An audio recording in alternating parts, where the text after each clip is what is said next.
Welcome everyone to Gamer Meld. Today, lots of big stories for you today, starting with Nvidia ending support, the 13900KS not doing so well, new Ryzen CPUs, Nvidia and AMD have big stuff to share, and AMD sets the record straight. But first, with new CPUs and GPUs coming out, make sure you're ready with Meld Alerts, the completely free sign up that sends you an email when new PC hardware is releasing. Because let's be honest, keeping up with all the new PC hardware releases can be tricky. And don't worry, I'll only tell you important stuff like CPUs, GPUs, etc. Plus I'll send you great deals as those come out as well. That way you won't have to worry when new PC hardware is releasing. So yeah, it's completely free at meldalerts.com and it only takes you a couple seconds. So make sure to check that out below. Okay, it's news time, and first up for today, Nvidia is officially ending support for their game stream feature. For those who don't know, game streaming effectively lets you stream from either an RTX or GTX from your RTX or GTX PC to either an Nvidia Shield TV or Shield tablet. The benefits of this are the fact that you don't have to stream from a really far server or anything like that. You also are streaming your own games from your own PC, so you don't have to pay any kind of service fees for using some other streaming platform or anything like that, so it definitely has some pretty good benefits. But unfortunately, they are ending it. As you can see right here, it says Nvidia is planning to remove Game Stream, a feature for streaming PCs, from its Shield TVs and tablets. It's been a feature of their Shield device ever since they were portable, allowing Shield owners to stream games to their TV from a PC at up to 60 FPS and 4K resolution. Now, what stinks is that they're not only discontinuing the feature, but they're actually going to remove it from devices. What's really odd about this is that from what I'm seeing, they're still advertising it as a feature on things like Shield TV. So this is obviously an odd move, especially given that's a feature that they think is important. Instead, Nvidia is recommending that Shield users switch to either Steam Link, which obviously is an issue because then you would have to 100% exclusively use Steam for that, or they're suggesting using GeForce Now, which as you can see, you won't get 4K streaming and high frame rates without subscribing to a service. So basically, this was a free thing that came with these devices that you were able to stream things from your own PC. Now they're saying, no, we're done. If you want to do that, just get GeForce Now and pay us money. With that said, they do suggest alternatives like Moonlight, which is an open source implementation of their game stream protocol. But will Nvidia try to stop them from working? I really don't know, but it definitely doesn't look good for those who use this.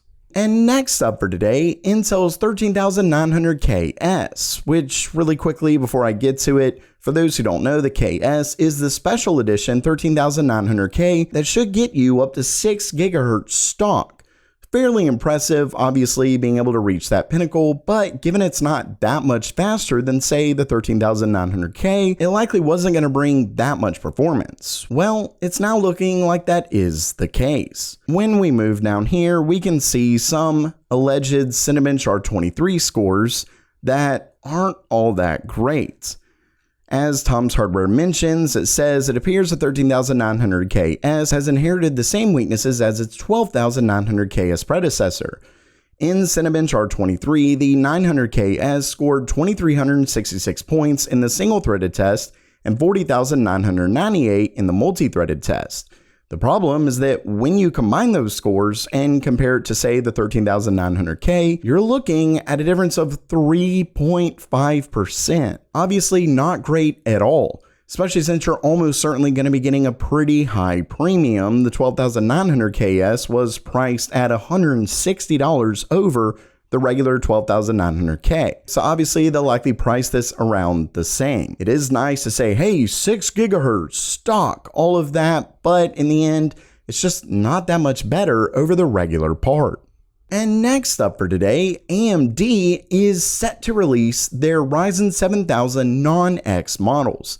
For those who don't know, the non-X models are typically the same parts as their X counterparts, but they typically have lower TDP and lower clocks, and this does look to be the case again. Of course, the benefit is that they're typically cheaper. Well, it looks like we have the specs pricing, and all of that has been leaked by video cards. And as you can see, we have the 7900, 7700, and 7600, which if you've been following the channel definitely isn't a surprise. The 7900 non-X gets up to 5.4 GHz clocks, the 7700 5.3 GHz, and the 7600 5.1 GHz. So definitely still really good clocks. Now, the one thing that they're doing that really is a little bit odd to me is the pricing. For example, when we look at, say, the 7900, they're pricing it $429. Now, normally that would be a really good deal. The problem is that AMD has been lowering the prices of their CPUs. For example, right now, Amazon is selling the 7900X for just $10 more at $439.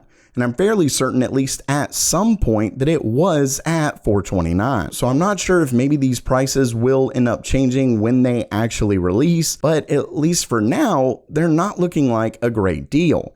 But if you can save maybe 40, 50, 60 bucks, a lot of times you can overclock these to at least get somewhat similar performance to their X counterparts. Of course, it'll have to be tested this time around, but hopefully that is the case, and if it is, plus they lower these prices, these CPUs will almost certainly be great buys.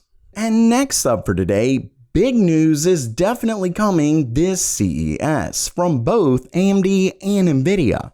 As you can see right here, first, Nvidia has confirmed that yes, they are coming to CES 2023, specifically on January 3rd at 8 a.m. As far as what we expect them to announce, they're almost certainly going to announce the GeForce 40 for laptops, as well as the RTX 4070 Ti for desktops. Now, don't forget that the 4070 Ti is expected to be the same as that 12GB 4080. They effectively just changed the name, though of course, hopefully they will be lowering prices. That'll definitely be exciting to see, especially if they do end up doing that. It could end up being a decent buy. Moving on to AMD, as they mentioned, we definitely do expect Ryzen 7000 non-X desktop parts, as well as Ryzen 7000 for gaming laptops, and possibly even mobile RDNA 3 chips, similar to Nvidia releasing mobile RTX 4000. Finally, when it comes to Intel, we really aren't all that sure what's going to be happening. If they're going to be announcing anything, they likely will, but